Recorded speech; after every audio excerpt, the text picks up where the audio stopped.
Great. Well, I guess we can go ahead and get started. I don't want to take up too much everybody's time today. This series, we're putting it together specifically for subcontractors to just really get the most out of the program, Revizto itself. A lot of times, subcontractors can't really control the softwares that are being used on different projects. And having my background as a subcontractor, I know that all too well. So really just want to help out our subcontracting partners to really start to understand how to use Revizto and how to get the most out of it. So part one, we're going to be talking about probably the most important thing for you right out of the gate to understand is going to be our issue tracker. So that's really what the topic of today's webinar is going to be. A little bit of housekeeping, again, right there off the bat. It's going to be recorded. You'll get that in a follow-up email. You've already all been automatically registered for all parts. So if you have anybody else that you want to maybe add on to the list, send them the link, and then they can come to all the rest of them as well. The chat is open. Please use it. We have people monitoring it for questions and things of that nature. So please feel free to use the chat as much as you want. Any questions you guys have, please put them in there. We'll be answering them at the end of the thing. So, and then, yeah, keep up with Revizto. At Revizto is our handle. If you want to get connected with me on LinkedIn, there's my handle as well. So please feel free to reach out, connect with me on LinkedIn, and we can push the conversation further if you'd like. So a little bit about me. You guys can read this if you want to, but I'll give you a summary. 41 years old, father of 6, and love long walks on the beach, and I'm a Taurus. Other than that, I have 15 years as an electrician. I've spent 9 years in the field, about 6 years in BIM and VDC, running, lots of different projects from, I've been on pretty much every construction site there is, hospitals, refineries, data centers, solar fields, you name it, pretty much I've probably constructed it or helped coordinate it. So that's a little bit about me. I really do understand what it's like to be a subcontractor in the coordination space. So hopefully you'll find value in what I bring to the conversation today. And we'll get rolling right into it.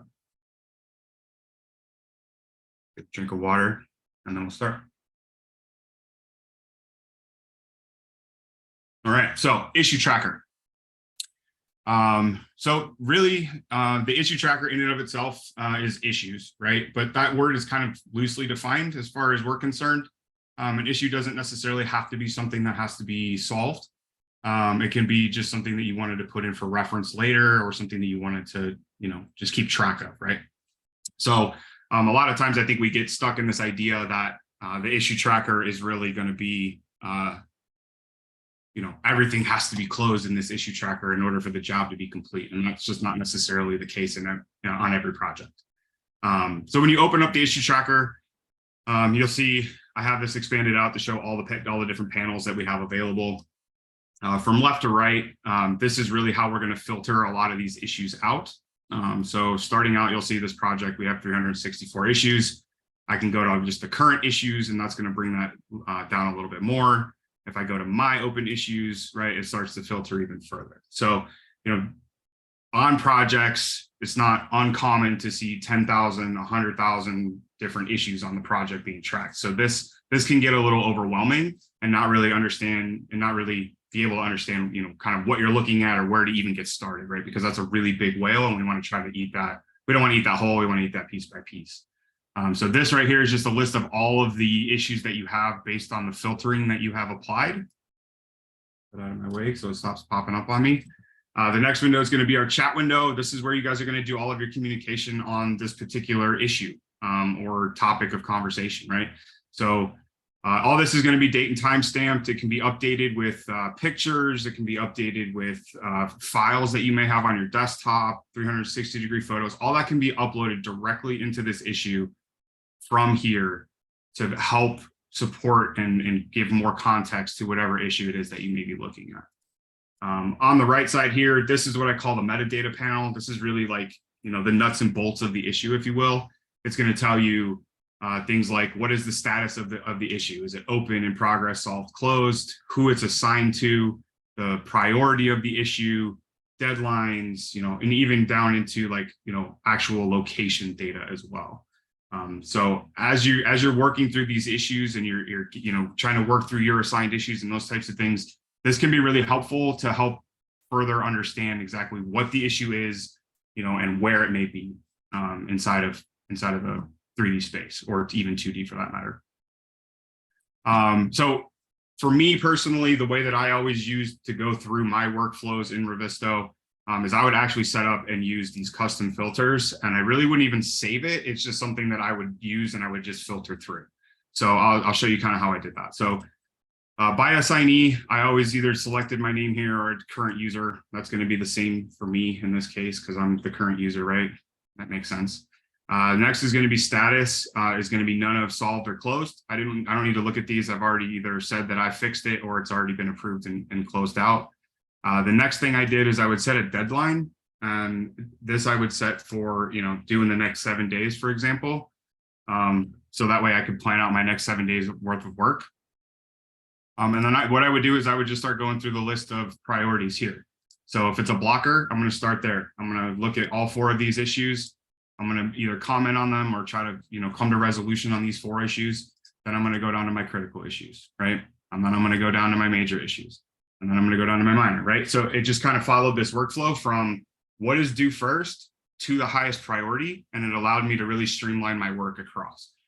So that's really how I work through the issue tracker in a way that made the most sense to me and really filtered out as much noise as it possibly could from what was going on inside of this issue tracker, where I had hundreds or if not thousands of issues to sift through, right? So the other thing to note inside of our issue tracker is going to be, really what do you do with this information once you have it? Okay, I have this issue, I filtered it down, I now can, target my issues that I really care about in this exact moment, and I need to kind of figure out what to do with it from there. So on the left side over here, we have, these different icons that we can click on. The first one down here at the bottom, default, is just a snapshot, right? So this is just like a camera screenshot of the issue itself. Next is, a 3D model, interactable. So you can actually come in here and you can start changing, your appearance templates even. So if, you have a certain appearance template that you want to use to look at this issue, you can do that. You can change that on the fly. So I can go back to, this particular view. So I can see, in this case, this is where these items are at inside of the prefabrication workflow that I have set up in this project. So, I can tell, hey, this has already been, sent to and installed in the field. This piece here, I'm good. I can make some adjustments to that, right? So that, you can get some better idea of, what's happening around your actual issues there. The next one is going to be, jumping to 2D and seeing this on a 2D drawing. And it may not be this particular drawing that you want to go to. So you can actually change that by clicking on this little bump out here. And we can go ahead and select whatever drawing we want to see this against. So you really have a lot of flexibility in how you're viewing this information and how you guys are going to come and make your decisions and push the conversation forward. From there, we really have, the map tool. This is super helpful. This is really how I navigate the model in general, but I really like this map view just to get that top-down bird's eye. You know where you're at in the project. You can see what's going on. Just getting that, again, that more context, right? So some of the things that we can do while we're inside of, this particular side in 3D, we have the ability to, if there's a section applied, we can click on this edit section button, and we're able to, change, modify the section cut that's being done. So, as we came into this issue, when we're in 3D, this looks a little wonky, right? Because the sheet's a little bit too high for it to look correct on the actual 3D model content.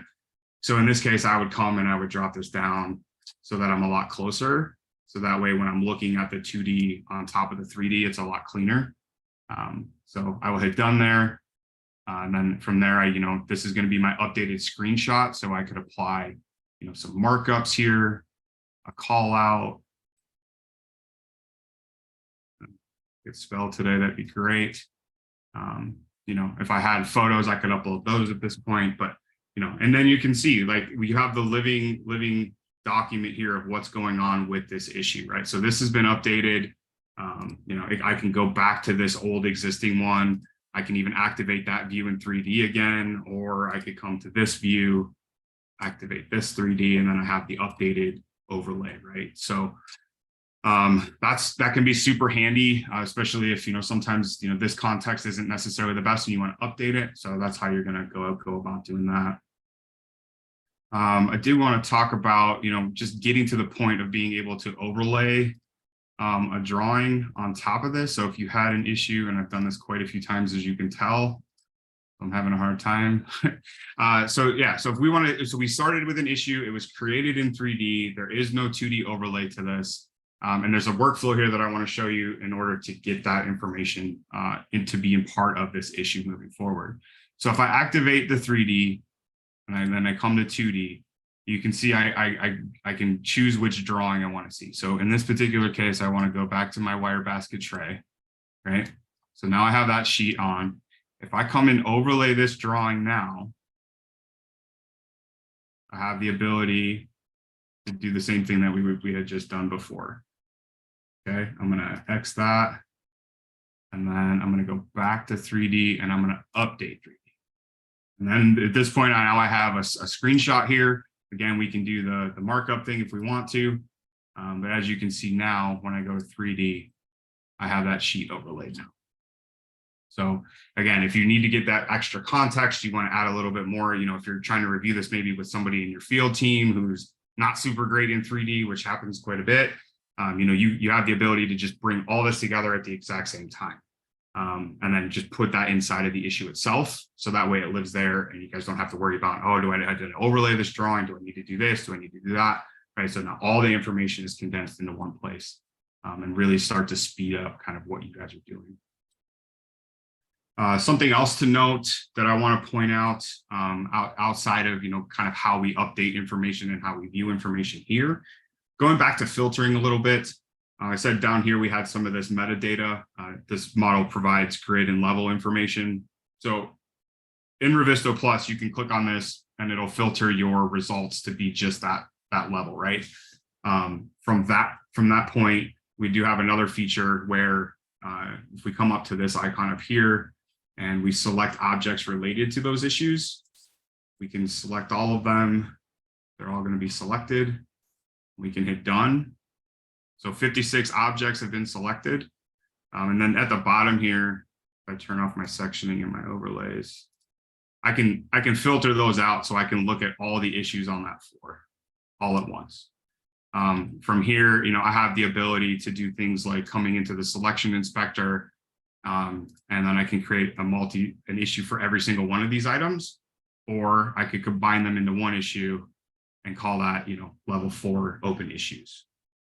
You know, we can do things like, you know, the other things we can do is we can, you know, you can color these, you can apply appearance templates to them. There's a lot of different ways that this can be used. For me, it was very helpful as I was getting closer to the end of coordination to understand what issues I still had left. And I wanted to just be able to isolate those, and I wanted to be able to see what was left. But down here at the bottom, again, you have isolate and transparency.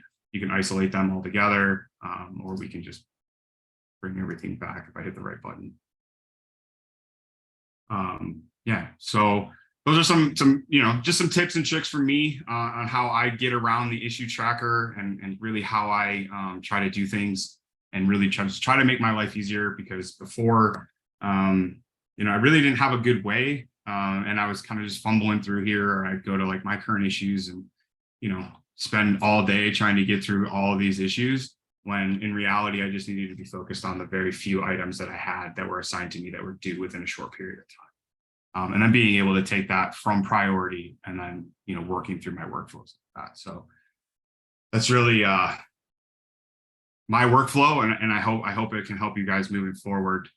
Again, being able to overlay those drawings, it can be super helpful. It doesn't have to be the system that you're working on. You can overlay any drawing at that point. You know, so if you're an electrician and you're worried about, you know, steel beams or something, you could overlay that on top of your electrical drawing, and that would work out just fine. Or if you're a duct and you want to overlay your, electrical, and you want to see what those kind of look like, you're able to do those things as well. So yeah, just use the tool to the best of your ability. Try to find ways that will help you work faster. And I really hope that this small session really does help with that part of managing the issue side of the program.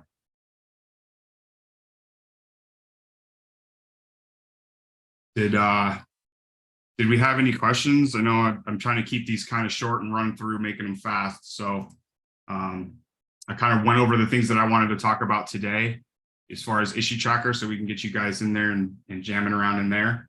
Does there anybody have any questions? Filter by a search set. I don't think currently we can, Sal.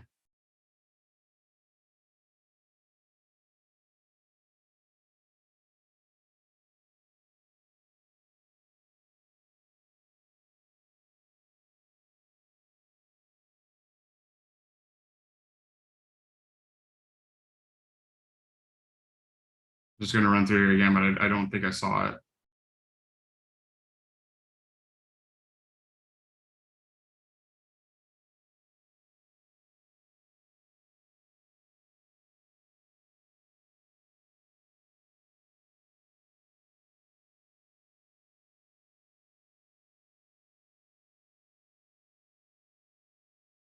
Or Shalon, yeah, default sheet. Yeah, so you do have the ability down here, thank you for the question, to assign a default sheet. So let's say if I go back up to here and I'm looking at this cable tray, for example, I have the ability to assign this to the basket tray sheet. So that way, when I click on the 2D here, I always go to that drawing, as opposed to it just trying to guess which drawing you want it to be at.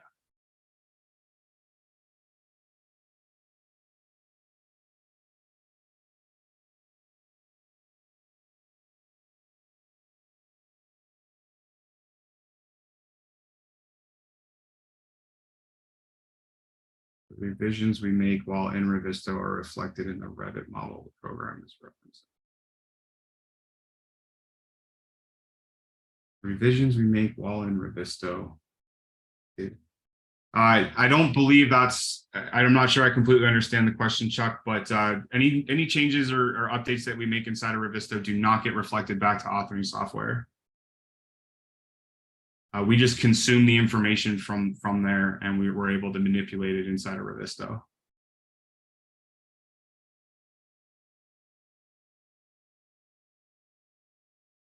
Yeah, Travis, I'm sure there's a way that we could figure out how to do that through tags and other things to help out for the search sets.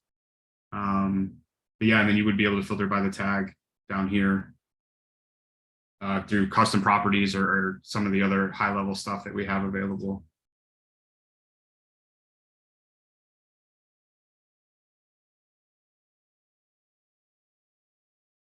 Yeah, I can definitely talk about that as well, Urshalon, as far as copying link functions. Inevitably, you'll end up in a situation where you have one issue that was brought up, and then a couple weeks or a couple days later, there'll be another issue that's relative to that same issue that was already created. So we have the ability to copy this link here, and then say that was this particular issue links back to this particular issue. I'm able to take that link information and copy and paste that into there. I don't know why it wants to keep doing that. And then from there, I have the ability to jump to that issue. It does go through the web and then comes back, but you can kind of go flip back and forth between issues if you need to there to keep track of that.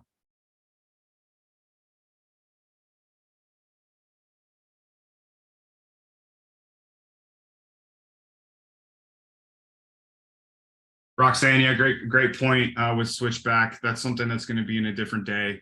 Today is just specific to the issue tracker.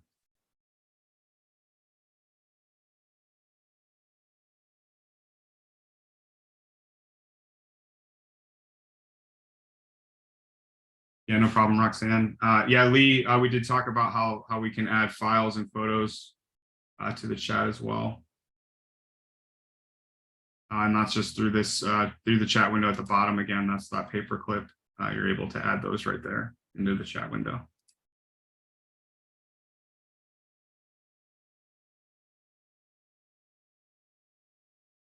Awesome. All right. Well, that's all I have for today. And for some reason, my slideshow view ended. So there you go. You get to see a little peek behind the scenes. We went through questions. That's good. Up next, part 2, we're going to be putting your digital drawings to work. So we're going to be talking about all things 2D. You know, really showing off some of the ways that we can interact with our 2D drawings, what we can do with them. We saw overlay today. We're going to kind of go through a little bit more of that on the 18th, and then we'll do a deeper dive into 2D as well. You can get a hold of me again. That's LinkedIn, Corey at Corey Clasen, Revizto at Revizto, our website, and from the Help Center as well. Feel free to take advantage of that. We do have a lot of information and videos from there.